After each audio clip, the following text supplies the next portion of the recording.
Higit sa 40 media practitioners mula sa Albay at Sorsogon ang isinailalim sa Weather and Disaster Reporting Seminar Workshop ng Philippine Atmospheric Geophysical and Astronomical Services Administration o PAGASA ng Department of Science and Technology o DOST na ginanap kahapon sa lungsod ng Legazpi. Ayon sa tanggapan, layunin ng aktibidad na mapalawak ang kaalaman ng media practitioners lalo na sa mga ginagamit nilang technical terms. Layunin din nila na sa tulong ng media, mas mapaintindi sa publiko ang mga terminolohiyang ito sa pinakasimpleng paraan.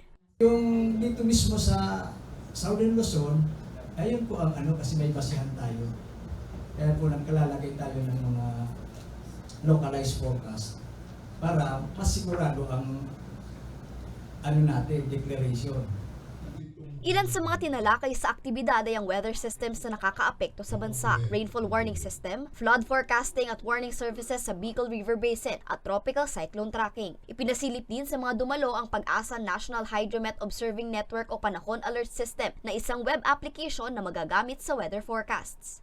Ang ginagamit natin yan para ma-determine yan yung radar. Kaya po, pag nagbigay tayo ng forecast, naaano natin yung mga lugar kagaya ng mga munisipyo, mga karatig na lugar, napipinpoint na po natin dahil sa ating mga radar. Samantala, hinihikayat din ng PAGASA ang publiko na tumutok lamang sa mga lehitimong Facebook page para maiwasan ang pagkalat ng mga maling impormasyon at mga peking balita tungkol sa panahon. Para sa mga balitang Tatak Bicol, Angeline Dagta.